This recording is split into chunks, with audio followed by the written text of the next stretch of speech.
It is good to see everyone here, and for those who are watching, we're glad that you're with us as well. We've been studying through Joshua, and we are on chapter 6. We're going to get into verse 17, as we finished up last week with the siege at Jericho. And now that they've been able to get through the walls, we looked at some of the evidences for the walls and so forth. There are specific commands that God has given as they go in to take Jericho. I do want to make one quick, just kind of clarify or correct something rather from last week, because it was brought to me about the size and so forth of Jericho, and I'm glad they did that. I always, if I'm wrong on something, I want to make sure that we get it corrected. It's not super major, but regarding the measurements and the distance around Jericho, I mentioned I gave you guys a size last week and then gave you the perimeter as well for a mile around, and my math was off on that. And when I initially did this, because the information I gave last week, I grabbed from two sources with the measurements a long time ago when I taught this before.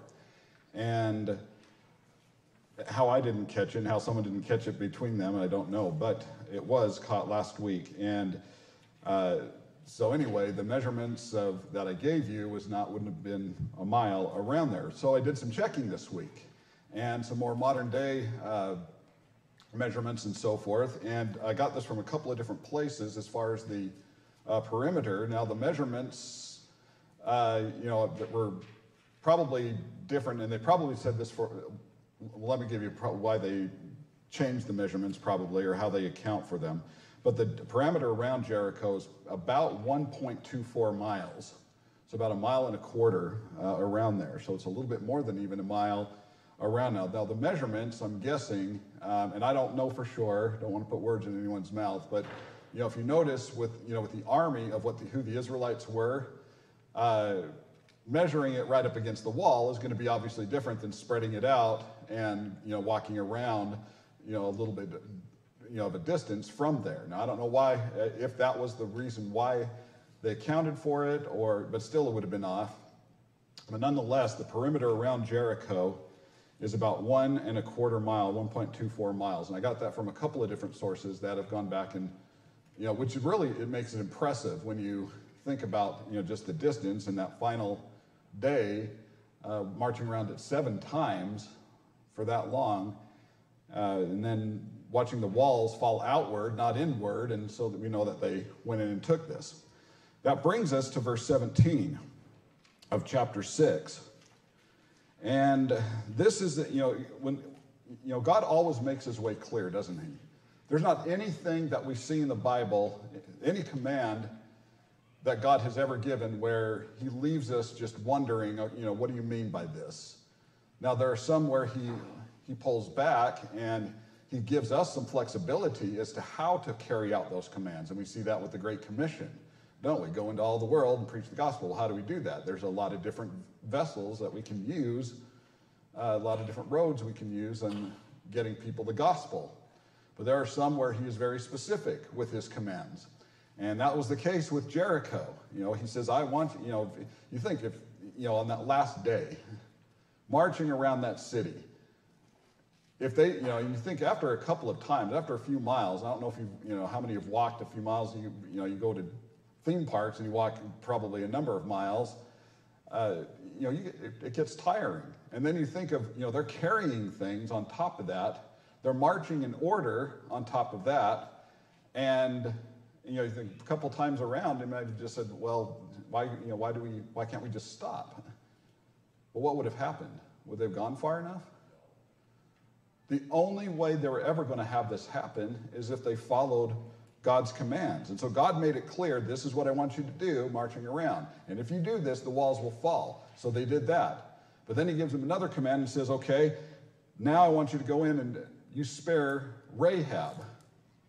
And in chapter 6 and verse 17, and we're going to get into chapter 7 as well, these two chapters really kind of go hand in hand with some of the commands that are given right here. But he says, now the city shall be doomed by the Lord to destruction, it and all who are in it, and only Rahab the harlot shall live, she and all who are with her in the house because she hid the messengers that we sent. And so the first order was to keep the promise to Rahab.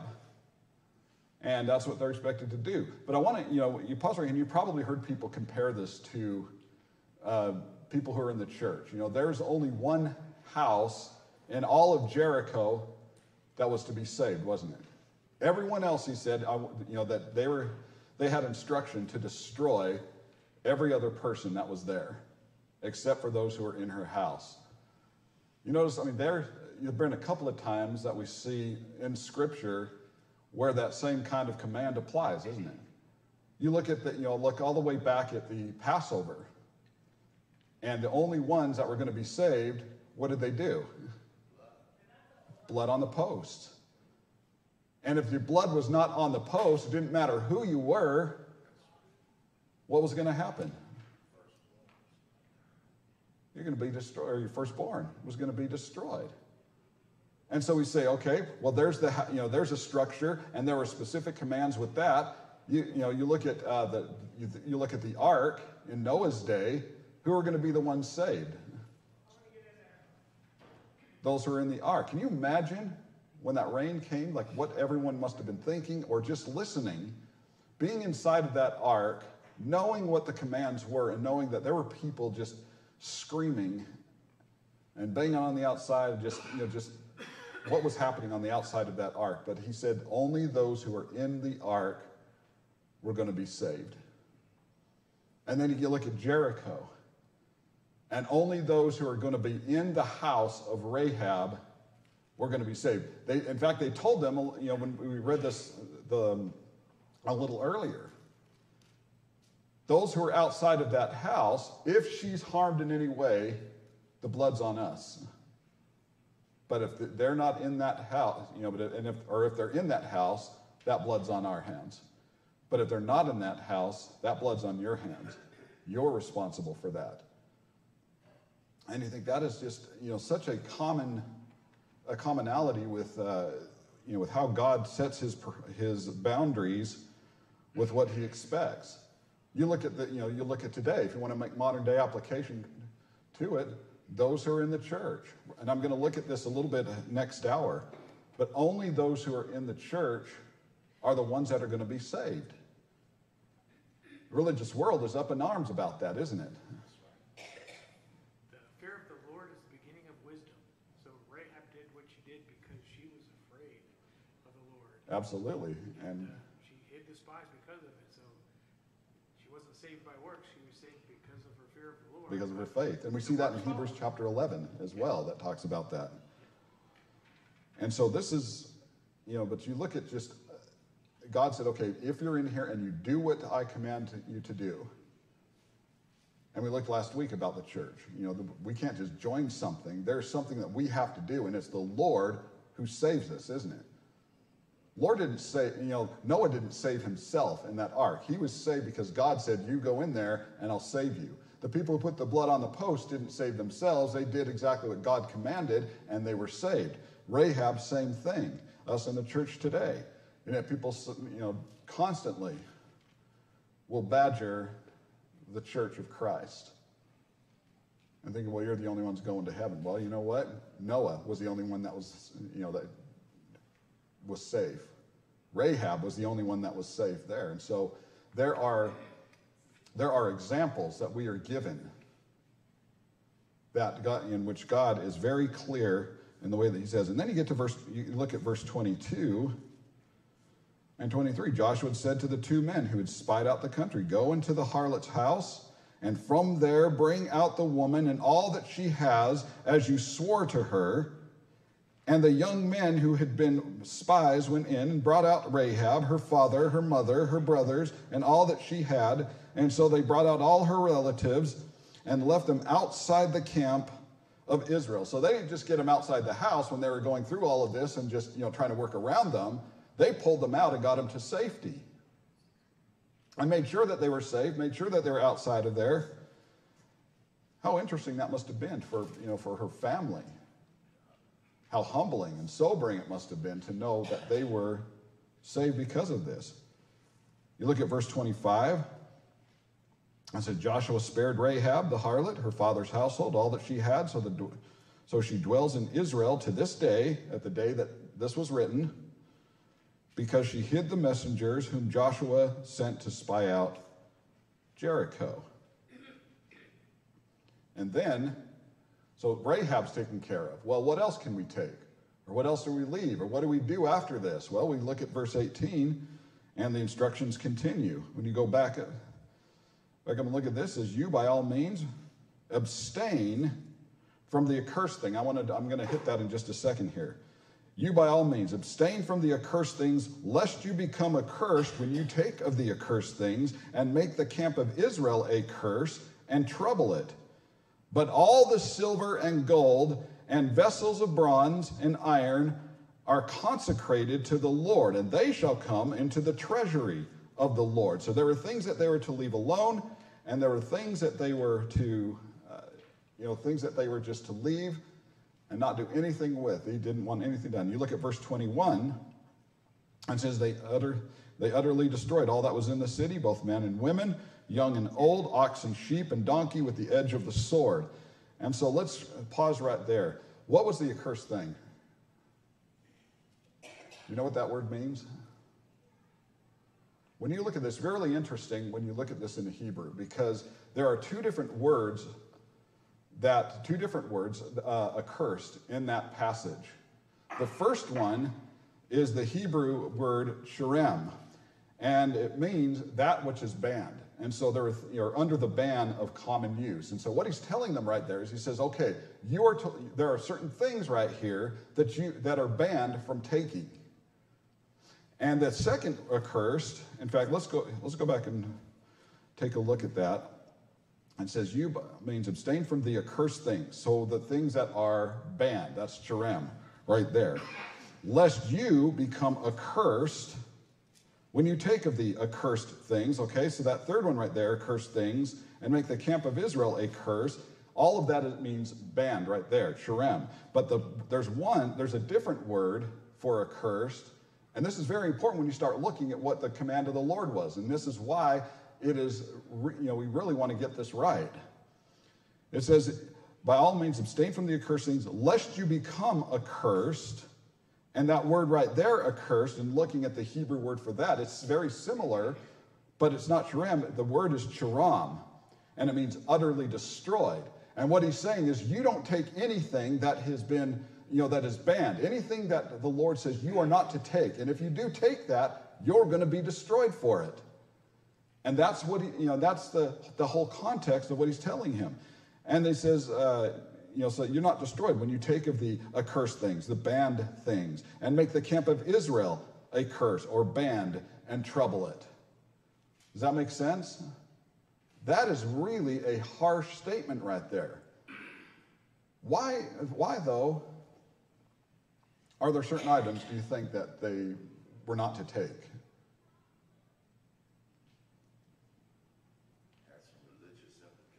Okay, that's probably a great guess right there. He's saying, leave what is banned so you don't cause the camp of Israel to be destroyed.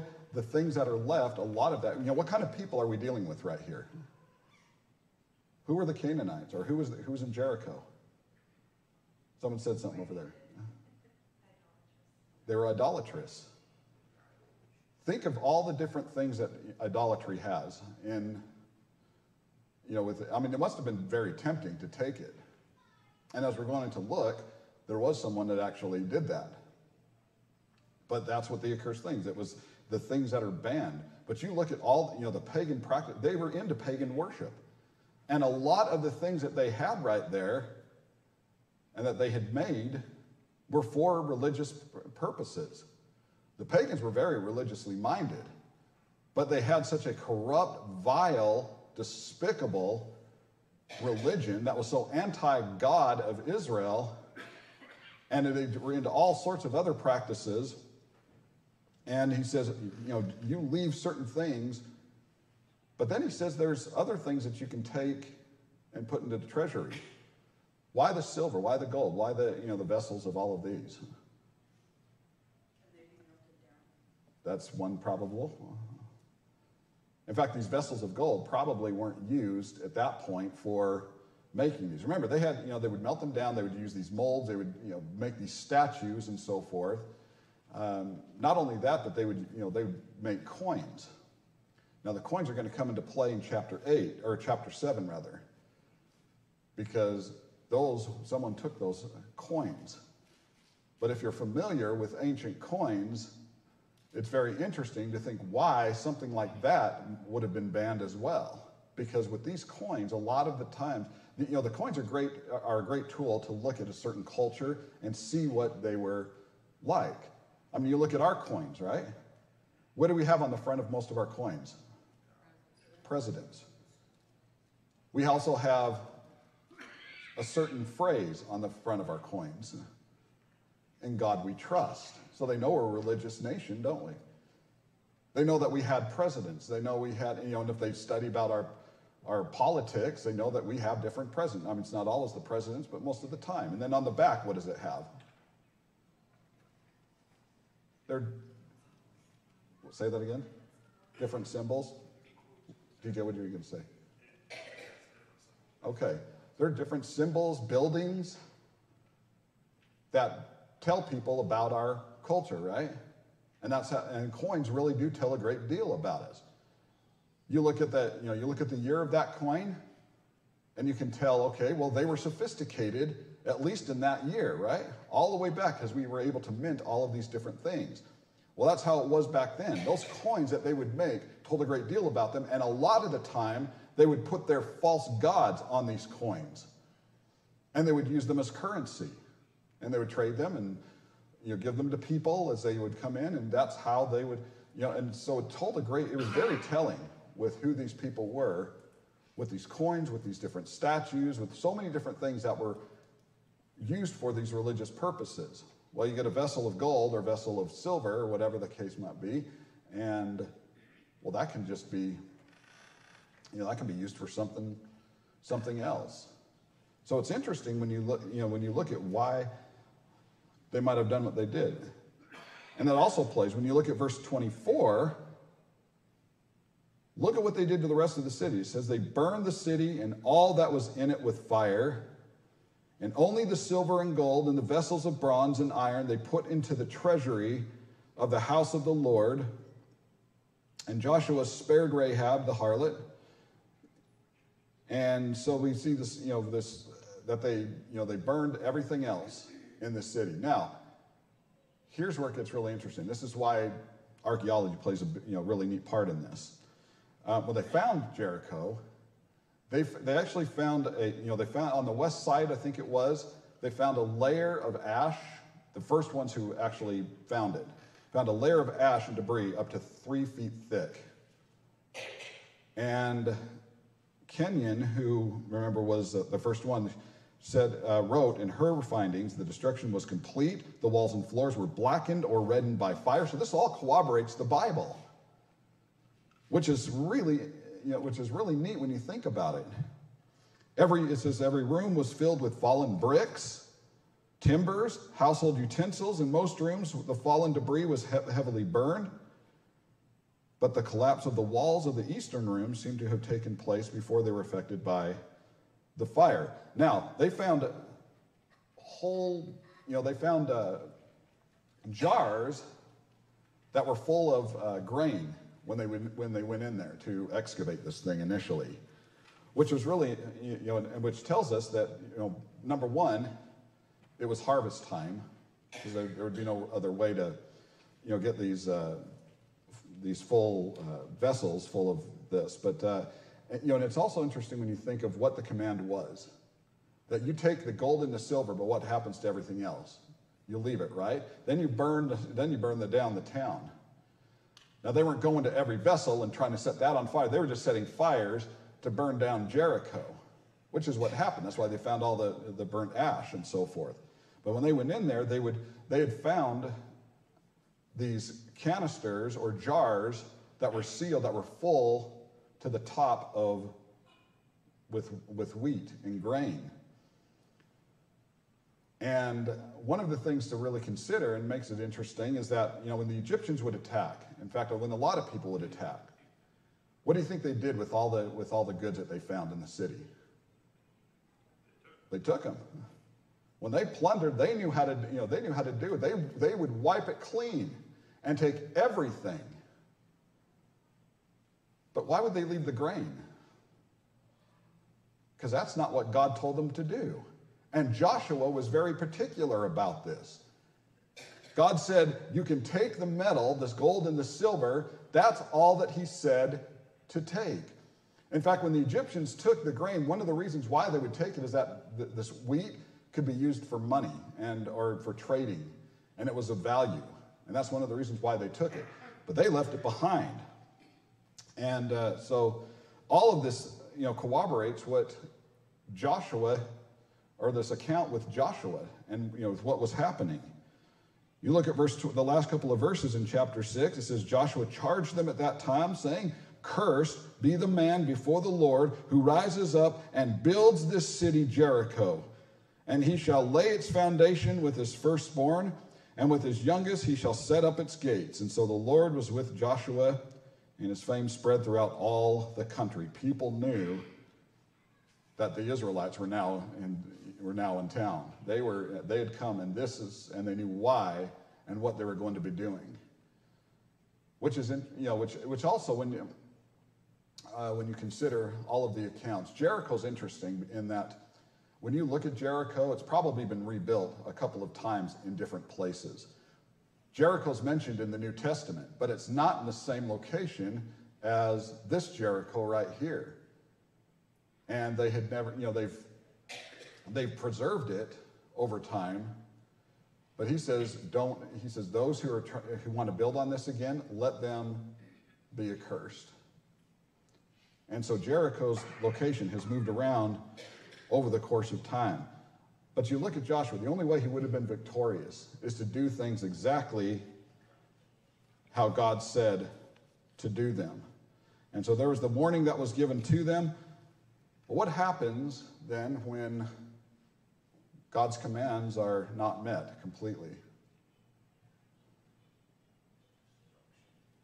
Destruction. What does it mean for us if we don't keep God's commands completely? I mean, you look at the end of time. I mean, we can try to reason it, and people do try to reason it, why we shouldn't keep it or why we don't have to do certain things. Well, why do we have to be baptized? Why do we have to? People always say, well, what if this and what if this and what if this, right? You ever hear someone say, well, what happens if someone dies on the way to the baptistry?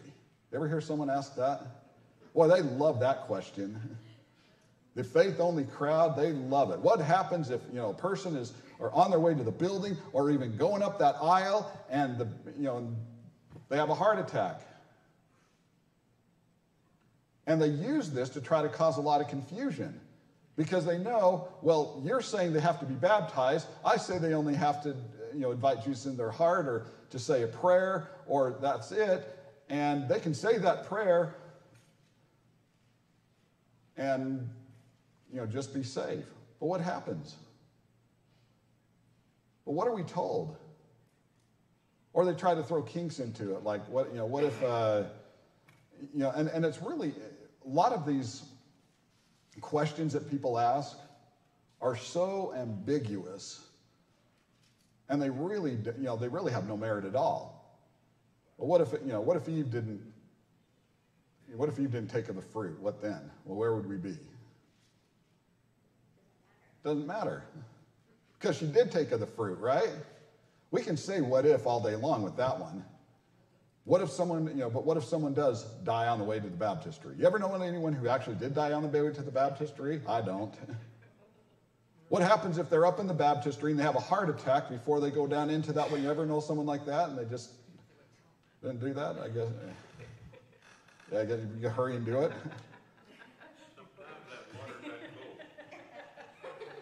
But it really, they try to throw a whole bunch of kinks into this, into Bible reasoning. I don't know what's going to, I do know what God tells us. God said, if you want to be saved, what? You're going to be baptized. If you want to have your sins washed away, according to Acts 2:38, what happens? You got to be baptized. Where were someone's walking up, and if they die on the way, well, what happened yesterday that they couldn't do that? Or what that they couldn't, that's why we are so urgent with getting baptized. That's why I'm really reluctant when someone says, when I'm studying with someone and they're ready to be baptized or they want to be baptized. That's a great thing to do. It's a great encouragement. You think, wow, another soul's going to get added. And then they say something like, well, I want to wait until next week because I want my family here and I want my friends here and I want to wait until Sunday morning to do it.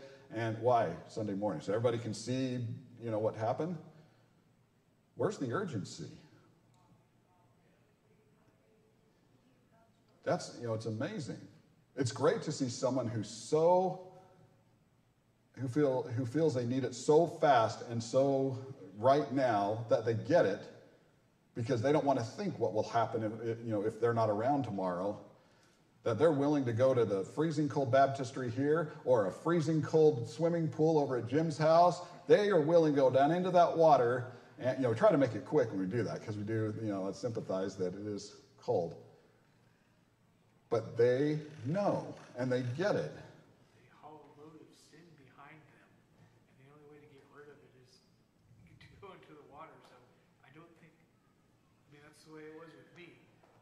I often questioned my baptism just because I didn't understand a lot that was going about it, but I did understand I had this cart of sin that I was dragging behind. Well, that's a good point. Who is baptism for? Baptism for the condemned, isn't it? And we know, according to Scripture, that condemnation is going to hang over your head until you go down into that water. Now, I can try to reason what if all day long. But what did God say God wants? What does God say God demands? That is amazing to me. We don't, we do him no justice when we try to just reason around different things. But we need to keep what God gives us and follow these different commands. And when they're not followed completely or if they're not met the way that he has given them, then there's the consequences have already been given. And that brings us to chapter 7. Because there is someone who did not meet those commands that was in the camp with Israel. In verse 1, it says, but the children of Israel committed a trespass regarding the accursed things, for Achan, the son of Carmi, the son of Zabdi, the son of Zerah, of the tribe of Judah, took of the accursed things. He took what was told explicitly, what was banned. You don't do this. You don't take this. The only thing that you take is this gold and this silver and put it in the treasury. And so the anger of the Lord burned against the children of Israel. Can we blame God for that? Well, there's so many different things right here. Who's going to miss it? And is it really such a big deal if he takes something like that? Think of all the different vessels and all the different metals and all the different items that must have been in that town. Is it really, just to overlook something? But what did he do? He did something that the Lord told them not to do. He took something banned. In 1 Chronicles 2:7, it says, troubler of Israel, who transgressed in the thing accursed.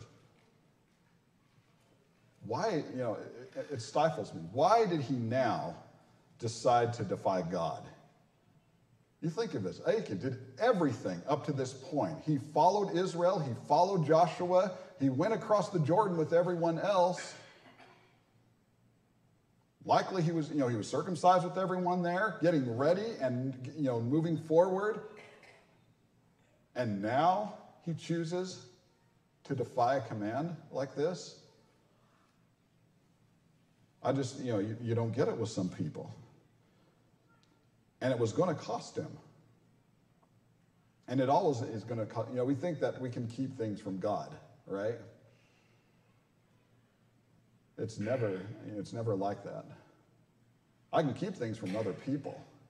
I can pull the wool over other people's eyes. I can lie to them. I can deceive. I can make it so that they don't know. But God always knows. And God is about to expose him. You look at verse 2.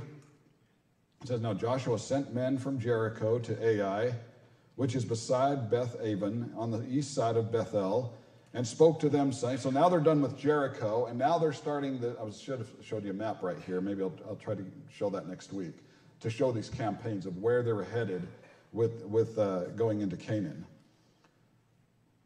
But they go up to Ai, and he says, go up and spy out the country. And so the men went up and spied out Ai, and they returned to Joshua and said to him, well, don't let all the people go up, but let about 2,000 or 3,000 men go up and attack Ai. Not worry all the people there. Why? Don't worry, you don't have to send everyone up there. Because there's only a few of them, right? Far less than Jericho. So, don't send everybody up there. And God's with them. And so, okay, verse 4, and realistically, they probably didn't have to do it. When you look at this tactily, it's, that wouldn't make a lot of sense to send the people up there. And so that's what Joshua thought. So about 3,000 men went up there from the people. And so spies report it was a small city. They advised to send just a handful. And you look at the last part of verse 4, it says, but they fled before the men of Ai. And the men of Ai struck down about 36 men, for they chased them from before the gate as far as Shebarim, and struck them down on the descent. And therefore the heart of the people melted and became like water. And then Joshua, this is not at all what Joshua thought it was going to be, was it? He's going into he's going into Canaan with God on his side. And they just took Jericho. The walls of Jericho crumbled. They burned the city down. They're supposed to be the most dominant people in this day to go in and take Ai. And the first little town that they come across after this huge city, it says their hearts melted. What does that mean? They were scared. Why? Because we just lost 36 men. And God said we weren't going to lose anyone. God said we're going to go in here and we're going to take this, and we have God on our side, and everything, the odds are with us. And they just took out 36 of our men from going into this small place. And said the hearts of the people melted and became like water. And Joshua tore his clothes. He's perplexed about this. And fell to the earth on his face before the ark of the Lord until evening, he and the elders of Israel, and they put dust on their heads. And listen to what Joshua says. Alas, Lord God, why have you brought this people over the Jordan at all? To deliver us into the hand of the Amorites, to destroy us? Oh, that we had been content and dwelt on the other side of the Jordan. Oh Lord, what shall I say then when Israel turns its back before its enemies? For the Canaanites and all the inhabitants of the land will hear it and surround us and cut off our name from the earth. And then what will you do for your great name? So we just, Achan's sin, taking what he was not supposed to take, just cost 36 lives. These were 36 men that could have had wives or children. 36 men that were serving faithfully to Israel. That had all the confidence of everyone else that was going in. And Joshua saw this happen. Remember, at this point, did Joshua know what had taken place with Achan? No, all he saw was, wait a minute, we just lost 36 men. That's not how this was supposed to occur. You think about that. Often, when we sin, are we the only ones that it generally affects? You think of it. There's so many times when we sin that it affects other lives, and it can damage or destroy other lives. I think sometimes when we sin, it's just, people are so selfish and have such self-centered motivations. When they sin, they don't think about what it might happen to anyone else. You think of alcohol, you think of abuse, you think of all these different things that can just completely destroy other lives. No one thinks about that. Achan didn't think about that. And Joshua pours his heart out to God. And he tells him, why did you bring us over Jordan just to hand us to our enemies?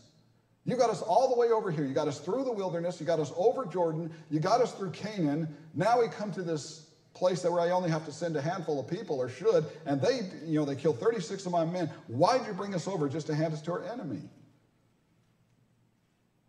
And he tells them, people are going to hear about this. Word's going to spread about this battle right here on this day. And then how are you going to get your name spread? What do you think they're going to think? All these pagan worshipers who follow all their false gods, in Joshua's mind, they're going to look at this and say, your God couldn't save you. And that's exactly what Joshua was trying to reason with God. They're going to think, why, your God, how is your name going to get spread? How is your name going to get built up to all of these different people? Because remember, it wasn't very long before this that they put fear into all of Canaan. The Israelites were on their way, and they were on their way for one reason, and that was to destroy Jericho, go into Canaan, and take all of that over from north to south. And now all of a sudden, a battle against a town like Ai, and we do this? How is your name going to get spread if something like this happens? People are going to hear about this defeat. And instead of asking or reasoning, is there something that might have happened? What did we do? You notice how he turned that? Well, what did God do? Because God said, as long as you follow me, I'll be with you. And there's not going to be anyone that can stand in your way. In fact, he says, I've already given you. That's what he said about Jericho, didn't he? I have given Jericho into your hands. Before the battle even started, he said, I've given Jericho into your hands. But now he turns this, and instead of asking, well, what, is there something that could have caused this? Is there something that, what might have triggered this? He says, okay, well, what did God do? The question, is God the one who sinned? Is it God's fault that this happened? I mean, God's with them. Why didn't he just protect them against Ai? Could he have done that? Absolutely. On any other given day, they probably could have destroyed Ai. And it would have just been a blip on this whole campaign. Was it God who sinned, though? No, it wasn't his fault. I can't blame God when I do something wrong. I can't blame God if I do something to destroy other lives or do something that affects the church or that might impact the church. That's on me. I can't blame God. I've got to take care of that. And so Joshua was going to find out, and we're going to look at this next week and getting into verse 10, that God, looking at how God affirms his command and looking at how he deals with Joshua and how they deal with Achan as well. But